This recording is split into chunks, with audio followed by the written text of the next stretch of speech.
미생물로부터 전극으로의 전자 전달에 대해서 한번 더 구체적으로 살펴보도록 하겠습니다. 이 그림은 이 저널에서 이제 따온 그림입니다. 저널 오브 마이크로 바이올로지 앤 바이오테크놀로지라고 해서 아주 유명한 저널이 되겠습니다. 1999년에 일단의 한국 연구자들에 의해서 이 논문이 발표됐는데요. 이것으로 인해서 미생물 연료전지에 대한 연구가 아주 폭발적으로 늘어나게 됐어요. 이 연구자들은 전극을 사용하고 그 전극 위에다가 미생물을 이제 입혔습니다. 근데 많은 미생물 중에서 이분들이 쓴 것은 슈에넬라 푸트리페시안스라고 하는 그 스페시스 IR-1인데 이 미생물을 사용해서 성공을 거뒀거든요. 그래서 어떻게 이제 요 미생물을 이제 택했을지 지금 생각해도 참 궁금해요. 근데 열심히 연구하다 보면은 이런 운도 이제 따르는 거 이제 같습니다. 이 전기학적으로 우리가 전자전달에 대해서 쉽게 할 수 있어요. 다른 여러 가지 물리화학적인 방법을 통해서도 전자전달이 일어나는지 안 일어나는지 알 수 있지만 상당히 어렵습니다. 반면에 전기학적인 그 기법을 여러분들이 알고 있으면 아주 간단하게 전자전달에 대해서 아주 정확하게 알 수가 이제 있습니다. 잘 보세요. 근데 이런 어떻게 하느냐면은 이 전압을 예를 들어서 한 마이너스 0.7V부터 쭉 플러스로 한 0.7V까지 이렇게 스캔을 합니다. 일정한 속도로. 그런 다음에 다시 여기서 거꾸로 원 상태로 다시 이제 스캔 백을 하는 거죠. 이렇게 한 번 할 수도 있고 여러 번 할 수도 이제 있습니다. 중요한 점은 이렇게 전압을 스캔하면서 동시에 이 전류를 이제 측정한다는 것입니다. 그래서 흐르는 전류로부터 실제로 전자전달이 일어나는구나, 일어나지 않는구나 우리가 정확하게 판단할 수 있어요. 그래서 이 연구자들은 요 슈넬라 요 균주를 두 가지 조건에서 이제 생장을 시킨 겁니다. 하나는 여기 보세요. 호기적 조건에서 요거를 생장을 시켰어요. 또 하나는 비호기적 조건, 즉 혐기적 조건에서 이게 생장을 시켰습니다.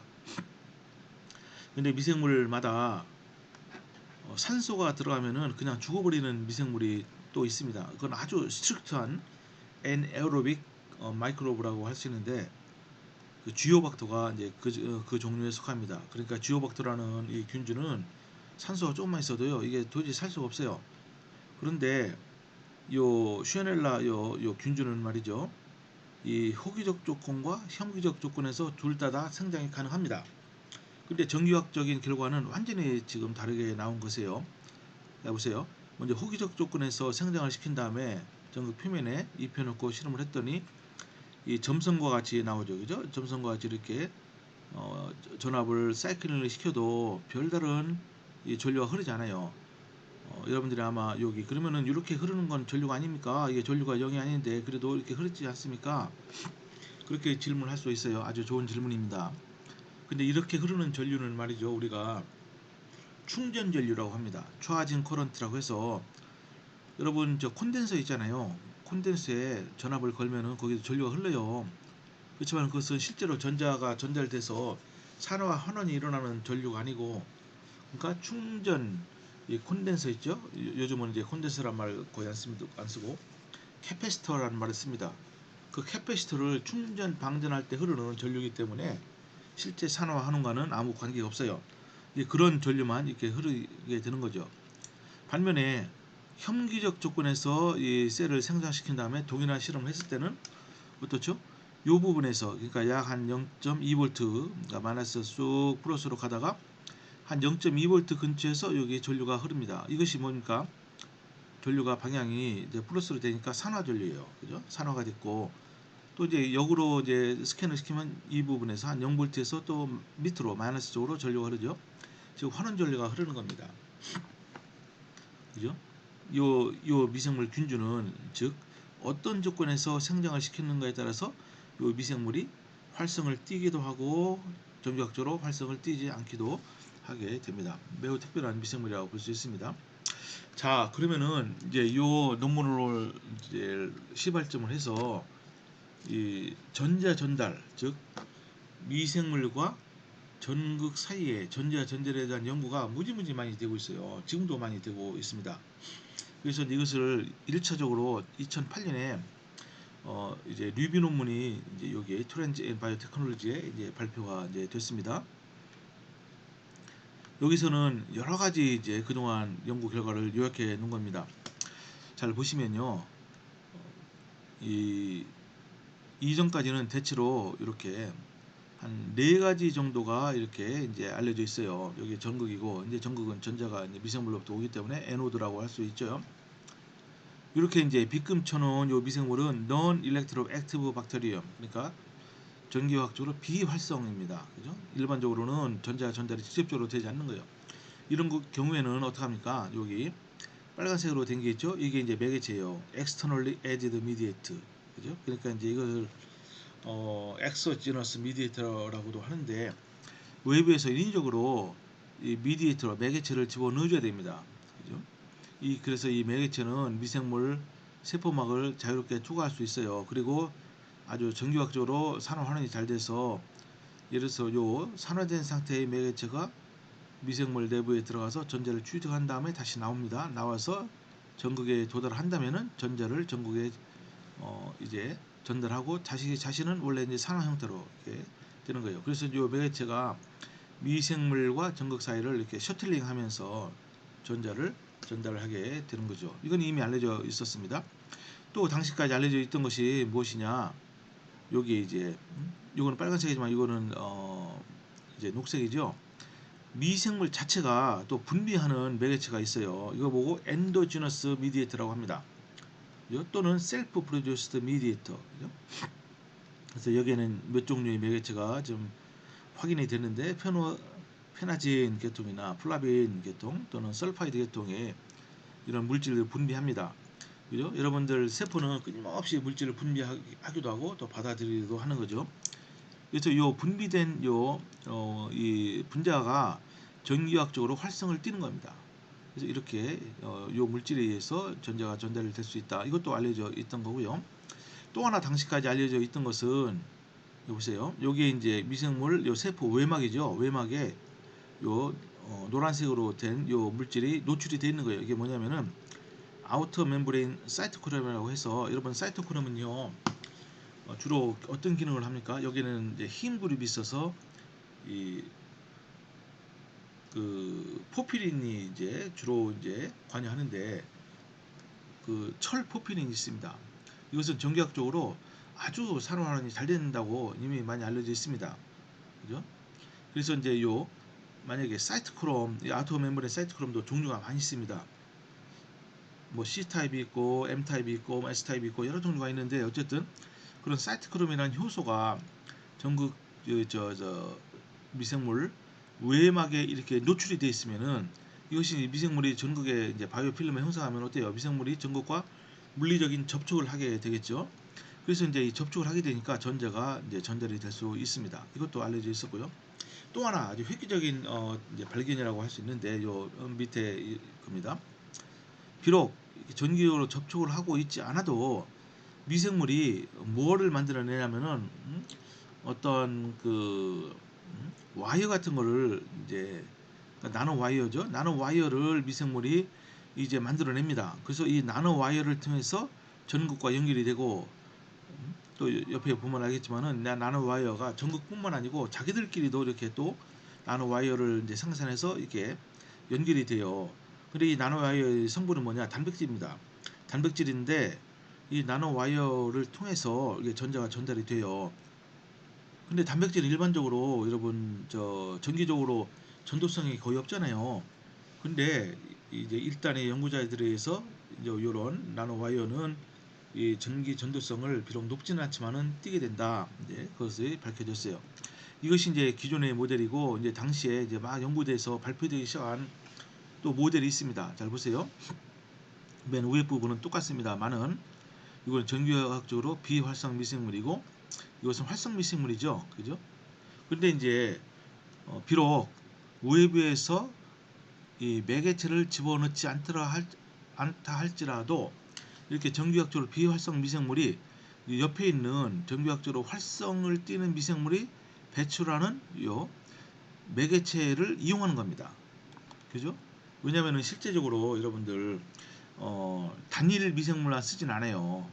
미생물 컨소시엄이라고 해서 다양한 미생물 군집들을 우리가 쓰게 됩니다. 그러니까 여기 전극에 바이오필름 형성되잖아요. 이 미생물을 동정을 해보면은 미생물이 한 종류가 아닙니다. 상당히 많은 종류의 미생물이 있어요.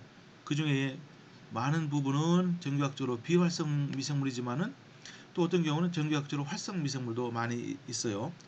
그래서 이 전기학적으로 활성 미생물이 배출하는 매개체를 이용해서 여기 비활성 미생물도 전자 전달을 가능하다. 이것이 알려져 있고, 또 이제 요 두 번째 메커니즘은 이렇게 사이토크롬 같은 효소가 하나만 이렇게 노출된 것이 아니고 이게 많이 이렇게 노출돼서 이게 외부로 방출되기도 하고, 그래서 이것들이 전극과 다이렉트 직접적인 접촉을 통해서 이 전자가 전달된다. 이것과는 약간 다르죠. 또 마지막 요 메커니즘은 미생물끼리 서로 나노 와이어로 서로 이렇게 연결이 되어 있다는 거예요. 여러분 뭐 제가 비록 미생물 전공자는 아니지만은 미생물을 말이죠. 혼자 있는 것을 대단히 싫어합니다. 우리 사람들도 사회성이라고 있잖아요. 여러 이제 사람들이 모여서 서로 이제 섞여 살아야지 이제 제대로 된 삶을 살 수 있는 것처럼 미생물도 단독으로 존재하는 할 때는 미생물이 대단히 이제 불안정하죠. 그래서 미생물도 서로 이제 이렇게 많은 미생물들이 서로 접촉을 하면서 이제 살아가고 있습니다. 근데 접촉을 할 때 그 사이에 서로 이제 미생물들끼리 이 소통을 해요. 커뮤니케이션을 하게 되거든요. 어떻게 하느냐? 그 중에 하나가 바로 나노 와이어를 서로 이제 생산해서 서로 연결합니다. 그래서 어때요? 여기 보시면 여러분 알겠지만은 이 전자가 전달되기 위해서는 미생물이 전극에 딱 달라 있어야 돼, 붙어 있어야 되는데 이런 경우는 어떻습니까? 요 미생물은 전극에 딱 부착이 되어 있는데 요 다른 미생물들은 전극에 부착이 안 돼 있죠. 그래도 이것들이 역할을 한단 말이죠. 그죠? 전자가 여기서 이제 생산이 되면은 이 전자가 나노 와이어를 통해서 이쪽 미생물로 가서 결국은 이쪽 미생물이 그 사이토크롬 효소와 나노 와이어를 통해서 전극에 부착되어 있는 요 통로를 통해서 전자가 이동이 되게 되는 겁니다. 그죠? 그러니까 무슨 얘기냐면은 미생물이 바이오필름이 두꺼워도 상관없다는 거예요. 그 바깥쪽에 있는 미생물로부터 전자가 전극까지 전달이 될 수 있다. 이런 메커니즘이 이제 또 발견이 된 겁니다. 그래서 여기 이제 이걸 좀 더 다시 이제 이렇게 멋있게 이제 그린 것인데요. 뭐 내용은 똑같습니다. 그죠? 여기 보면 이제 멤브레인 바운드 C 타입 사이토크롬, 요 C 타입 사이토크롬이 전자 전달을 아주 잘해요. 이거는 연구가 많이 되어 있습니다. 저도 이제 박사 학위할 때 비슷한 연구를 했기 때문에 이건 잘 아는데 보세요. 이렇게 이제 C 타입 사이토크롬이 이렇게 표면에 노출되어 있으면 외막에 전자 전달이 아주 잘 되겠죠. 그렇지만 이건 뭡니까? 그렇지 않다 할지라도 여기 내부에 어떤 외부에 용액에 이렇게 셔틀이 있으면은 그죠? 어떤 전자 전달이 가능한 분자들이 있으면은 여기서 요 사이토크롬으로부터 먼저 요 물질로 전달이 되고 이 전자 전달이 여기 다시 전극으로 전자를 전달해서 다시 이런 과정이 계속 반복된다. 그리고 마지막으로는 아까 말씀드린 대로 이제 이렇게 나노 와이어 이걸 보고 이제 컨덕티브 파일리 이렇게 얘기합니다. 파일리 하면은 뭐죠 이게? 편모죠, 편모. 그죠? 편모. 이것이 이제 전기적으로 전도성을 그래도 좀이라도 띄고 있다. 이제 그것이 밝혀졌어요. 이제 이런 것을 통해서 여기 이렇게 비록 전극 표면에 미생물이 바이오필름이 두꺼워도 그러니까 단일층이 아니고 이제 두 번째, 세 번째, 네 번째 뭐 이렇게 층이 뭐 100개라도 전자가 충분히 그런 바깥쪽에 있는 미생물로부터 컨덕티브 파일을 통해서 전극으로 전자가 전달될 수 있다. 네, 이런 것을 또 좀 더 실감나게 도식화한 겁니다. 이거를 보시려면은 여기다가 이제 제가 거의 모든 경우에 레퍼런스를 이렇게 다 적어놨으니까 혹시 여러분들 관심 있으면은 한번 찾아보시면 될 거예요. 자, 한번 보십시오. 미생물이 전극 표면에 그런 과연 어떤 형태로 존재하겠느냐. 물론 미생물이 좀 작고 이게 그래서 아주 다닥다닥 붙어 있을 것이다. 그건 충분히 예상할 수 있습니다. 잘 보세요. 이렇게 이제 미생물이 이제 전자미어 사진을 찍으면 이렇게 이제 전극 표면에 아주 다닥다닥 이렇게 붙어 있죠, 그죠? 그 안쪽에 있는 미생물이 있고 또 바깥쪽에 있는 미생물이 이제 있습니다. 그런데 놀랍게도 보세요.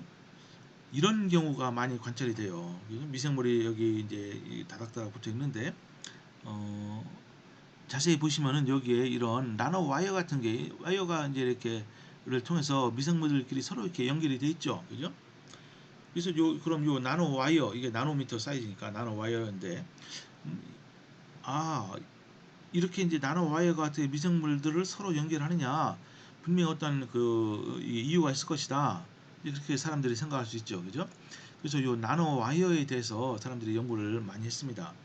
근데 이게 워낙 이제 이 나노 와이어가 가늘고 또 이제 이것은 뭐 와이어라면 보통 이제 뭐 굴이나 뭐 그런 거를 뜻하지만은 이것은 그렇지 않죠. 이건 단백질입니다. 그래서 이거를 이제 그럼 과연 이것이 전기를 통하냐 통하지 않느냐 이거를 이제 연구하는 것이 결정적으로 중요한데 여러분 같으면 어떻게 이거를 확인하겠어요? 이게 워낙 이제 작죠. 전기를 통하냐 통하지 않느냐 알려면은 어때요? 요 양쪽 끝에다가 뭐죠? 여러분들 저기 볼트미터 있잖아요. 이제 그것을 대고서 저항을 대면 되겠죠, 그죠? 근데 이걸 어떻게 됩니까, 이거를? 저항을 대기 위해서는 또 프로브를 갖다 대야 되는데 이거는 거의 불가능해요. 그래서 이제 다른 방식으로 여기 이렇게 이제 컨덕티브 파일이 이것이 전기를 통하는지 이제 확인을 해야 되는데 드디어 이게 성공을 했어요. 이게 PNAS에 2006년에 이게 발표된 논문입니다. 잘 보세요. 이 사람들은 슈에넬라 오네이텐시스라는 똑같은 슈에넬라 균주입니다. 이 슈에넬라 균주는 대개 전기학적으로 활성이 이제 있는 균주예요. 형기성 조건에서 배양했을 때 이것을 표면에다가 이렇게 배양을 했어요. 그래서 딱 찾아봤더니 이렇게 슈에넬라 이 균주가 이렇게 띄엄띄엄 있잖아요. 근데 이 균주와 이 균주가 이렇게 나노 와이어로 아주 딱 이렇게 팽팽하게 되게 보면은요. 또 한 가지 희한한 것이 요 나노 와이어 요것이요. 이것이 이렇게 느슨하게 곡선 형태로 된 것이 아니고 마치 뭐가 양쪽에서 팽팽하게 잡아당긴 것처럼 이렇게 이제 딱 직선적으로 이렇게 형성이 됩니다. 이것도 그렇고요. 그래서 이제 이렇게 이제 조건을 만들어 놓고서 이것이 이제 컨덕티비티를 잰 거예요. 그래서 먼저 이 부분을 이미징을 한 겁니다. 보세요, 여러분요. AFM이라는 그런 아주 유명한 테크닉이 있어요. 아, 이것은 AFM 아닙니다. 이것은 STM이죠, STM. 스캐닝 터널링 마이크로스코프라는 이렇게 STM이라는 것을 가지고서 이 부분을 이미징을 하면은 이렇게 됩니다. 이것은 아주 굉장히 유용한 테크닉이죠. 그죠?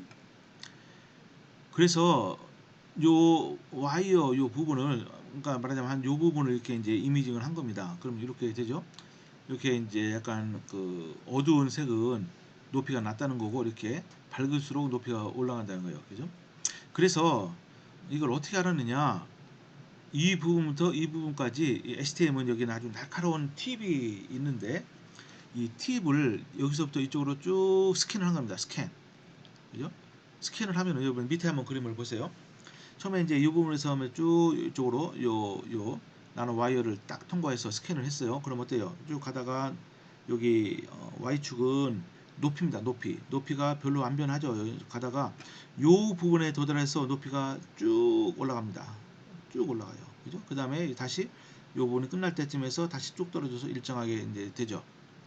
그죠? 그럼 이것을 가지고서 어떻게 컨덕티브한지를 알 수가 있느냐? 여러분 STM 원리를 이해하면 됩니다. STM은 이게 이 터널링 커런트, 즉 전자의 터널링 효과를 이용해서 이미징을 하는 기술이에요. 그죠? 여러분 보통 보면은 전자현미경은 어떻죠? 전자를 스캔하죠, 그죠? 또는 전자를 아예 샘플이 굉장히 얇은 전자를 고에너지로 보내면은 전자가 샘플에 투과하죠, 그죠? 뭐 샘템이라고 이제 우리가 얘기하는 거 다 아시는데 이것은 이미징 원리가 완전히 달라요. 이거는 터널링 커런트를 이용한 겁니다. 그러니까 이렇게 이미징이 된다는 것은 이미 어때요? 이 전자가 이 물질로부터도 터널링이 돼서 팁으로 그죠? STM 팁으로 갈 수가 있다. 이제 그것을 뜻하는 겁니다. 그죠? 그래서 이제 이렇게 해서 이 컨덕티비티를 가 있다는 것을 비록 이제 크진 않습니다. 뭐 저항이 상당히 크지만 어쨌든 이 전자가 통과할 수 있다는 것을 알아냈어요. 그죠? 그리고 이제 이렇게 이미징을 한 거 보니까 잘 보세요. 여러분들 보면 이게 여러 가닥으로 된 거를 알 수 있죠. 그죠? 이미징 이렇게 나와 있잖아요. 그래서 이제 이것은 요 미생물이 이제 방출하는 요 나노 와이어는 컨덕티브 와이어 번들이다. 번들이 뭔가로 이제 와이어가 같이 이제 묶여 있는 것이죠, 그죠? 이것을 알 수가 이제 있었습니다. 이건 또 이제 네이처에 그 전에 이제 또 이제 발표 이제 된 겁니다. 그죠? 네이처도 아주 유명한 더 유명한 저널이죠. 이때는 어떤 그 저 미생물을 이용했냐면은 슈넬라가 아니고 좀 더 다루기 어려운 지오박터 설피오레드센스라는 아주 극도로 혐기적인 미생물이에요. 이거는 산소가 조금만 들어가도 이거는 다 죽어버려요.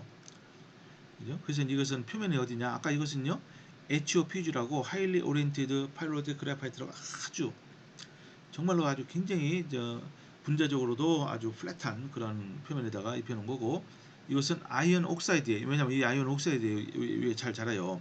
그래서 이제 아이언 옥사이드를 얘가 이제 전자를 방출해서 환원시키는 그런 아주 놀라운 일을 하는데, 그래서 이제 그렇습니다. 어쨌든 뭐 이건 여러분들이 아주 자세한 건 지금은 알 필요는 없어요. 그렇게 해서 요것에 대한 여기 미생물이 서로 이제 방출한 요게 이제 좀 보이죠, 그죠? 어,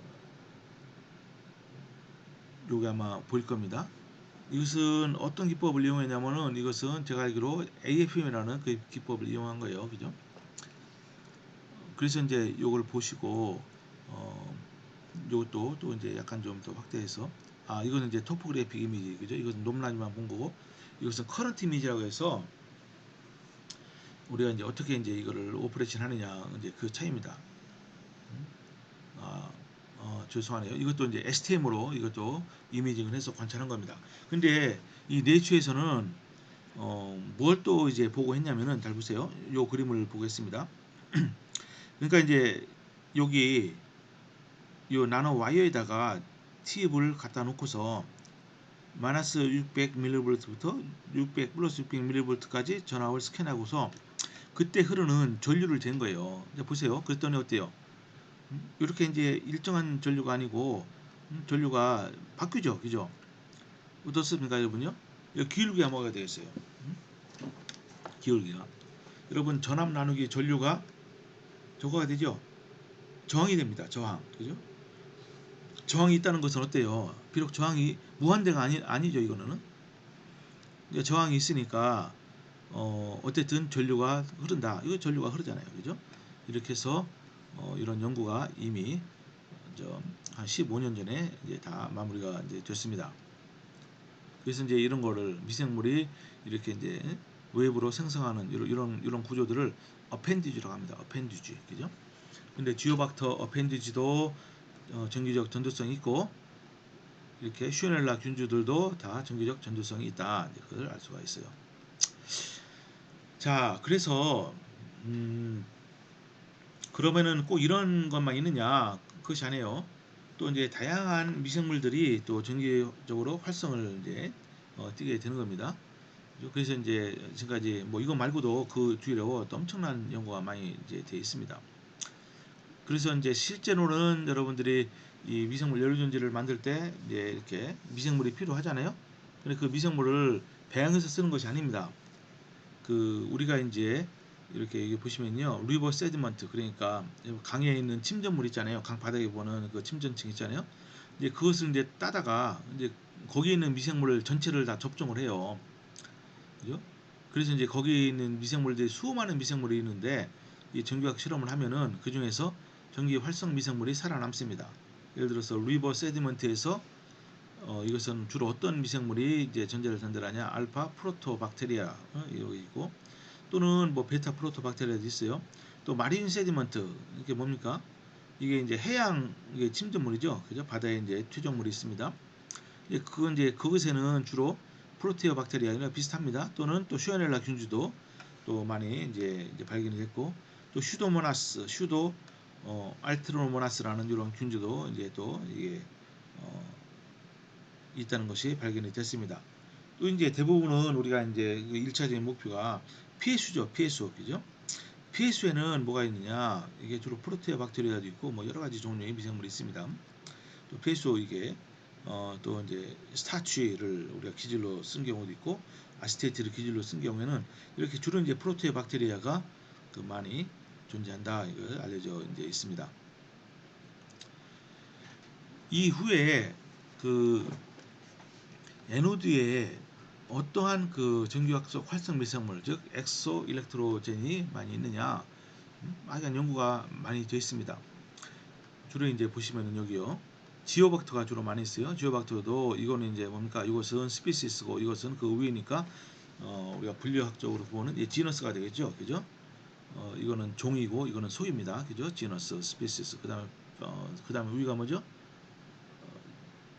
지너스, 스피시스, 파일럼 이렇게 되죠, 그죠? 그래서 이제 요 지오박터를 이용해서 미생물 연료를 만들었더니 이렇게 그런 덴시티가 이렇게 됐다. 뭐 이런 것들. 요때 이제 2015년에 나온 거기 때문에 이후로도 또 여러 결과가 있습니다만 어쨌든 이것도 이제 상당히 최신 결과니까 그냥 한번 보기만 하십시오. 지오박터는 아까 말씀드린 대로 엑소 일렉트로젠이라고 말씀드렸어요. 이때는 어떤 게 관여하느냐, 전자단들의 C타입 사이토크롬, 그죠? 또 사이토크롬 G가 있습니다. G 이런 것들이 관여하고 또 슈넬라도 있어요. 근데 이제 지오박터를 이용해서 우리가 미생물 연료를 만드는 것은 약간 어려운 것이, 이것은 아주 스트릭트하게 형기 미생물이기 때문에 상당히 다루기가 까다로워요. 반면에 슈넬라는 좀 더 이제 수월하죠. 그죠? 이렇게 이제 됐습니다. 또 이제 보시면 로도 슈도모나스, 팔로스트리스, 이것도 이제 이 엑소일렉트로젠이에요. 그 자체가 활성을 띠는 미생물이죠. 대부분 보는 시스타의 사이토크롬이 많이 노출이 되어 있습니다. 또 뭐요? 서민콜라, 그죠? 페리아스티카, 이것도 마찬가지입니다. 이거는 이제 전자연달에 관여하는 물질이 C타입이 아니고 안트라, 퀴논, 2,6, 다이설포네이트. 이거는 그러니까 뭐요? 이거는 엑소 일렉트로젠, 미생물이 이런 물질을 생산해내는 거죠. 주로 이제 슈도모나스 종류가 다 전기학적으로 활성했어요. 뭐 이것은 파이오시아닌, 페나진, 뭐 이런 종류의 물질을 이제 분비를 합니다. 이제 그것에 의해서 되는 거예요. 또 디설퍼 비브리오, 디설퓨리칸스 이런 것도 다 전기학적으로 활성 미생물이에요. 그래서 여기 보시면은 전기학적 활성 미생물이 이거 말고도 몇 종류가 더 있어요. 상당히 많은 것 같은데 실제로 그렇지 않습니다. 여러분, 미생물의 종류가 얼마나 많아요. 수도 없이 많죠. 그리고 아직까지 이제 아이덴티파이가 되지 않은 미생물도 많이 있거든요. 근데 그런 거에 비하면은 요 전기학적 활성 미생물은 그렇게 종류가 많진 않아요. 그렇지만은 여러분들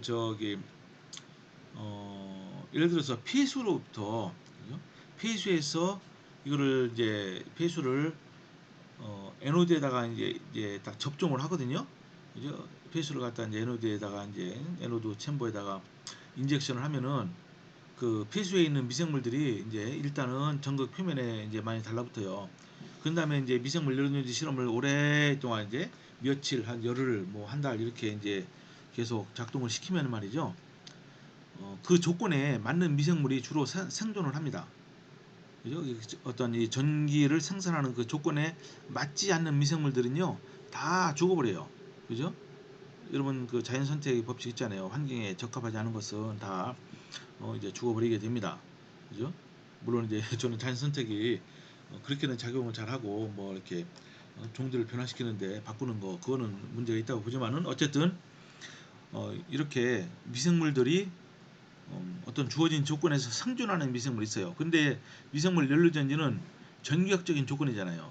그래서 처음에 접종할 때는 전기화학적 활성 미생물이 적은데 나중에 한참 이 연료전지를 계속 작동시키다 보면 전극 표면에는 상당한 많은 이렇게 엑소 일렉트로젠들이 많이 부착이 되어 있어요. 그래서 이 전기를 계속적으로 생산해 내게 되는 것입니다. 이거는 뭐 약간 나왔던 거 이제 또 다시 나왔네요. 그냥 이것은 상당하고 넘어가도록 하겠습니다. 네.